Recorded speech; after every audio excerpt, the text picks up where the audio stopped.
Elle a subi le pire châtiment de sa vie. Torturée, ligotée, repassée à la machette puis enfermée à domicile pour une histoire d'argent. On dit que l'enfant a volé de l'argent. Après, quand l'enfant a accepté qu'elle, c'est elle qui a pris de l'argent, on parle tantôt de 5 000, tantôt de 20 000, bon, je ne sais pas combien. C'est là où on a ligoté l'enfant. La scène se déroule il y a quelques semaines à Lindoy, par Bonjok dans le Nyong-Ekele. Le tuteur de Marie-Noël, 12 ans, a décidé de la ligoter de nuit. Elle était attachée. Ça veut dire que, à côté du feu, ça veut dire que c'est ici. Parce que le feu, on met la maquette comme ça. Quand on met la maquette, ça devient rouge. On met sur... parce que l'enfant a été attaché comme ça.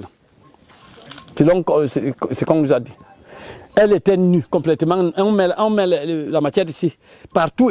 Si tu veux regarder l'enfant, le dos. Vous dites que l'opération aurait eu lieu de quelle heure à quelle heure? Non, on nous fait savoir que c'est à partir de 22h ou jusqu'à 4h du matin. Enfermée pendant des jours sans soins, elle trouvera une faille pour s'échapper de la maison avant d'être prise en charge 10 jours plus tard dans le centre de santé du coin. Malheureusement, pas de plateau technique et difficile de référer ailleurs. Je réfère à qui? La victime était abandonnée aux infirmiers. Je faisais tout. Nettoyer l'enfant. C'est une fille. Son état était très avancé. La jeune fille, habituée des bastonnades de son oncle, succombera. Malheureusement, elle rejoint dans l'au-delà son père et sa mère. Elle est inhumée par sa grande famille le 12 avril à Lindoy. La situation est très difficile à vivre. Surtout lorsqu'il faut que c'est le parent qui enterre son enfant. Vous-même, vous savez que dans notre tradition africaine, c'est l'enfant qui doit enterrer le parent. Mais quand l'inverse se produit, c'est très difficile à supporter. Et surtout, la drogue, éviter la drogue, parce que le parent en question, c'est un drogué. L'oncle Foueta, Parbe Emmanuel, puisqu'il s'agit de lui, est introuvable depuis son forfait.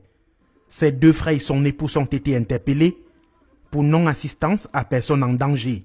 Et c'est l'occasion pour nous également d'appeler les populations à communiquer avec les autorités, à partager l'information pour nous permettre de résoudre certains problèmes.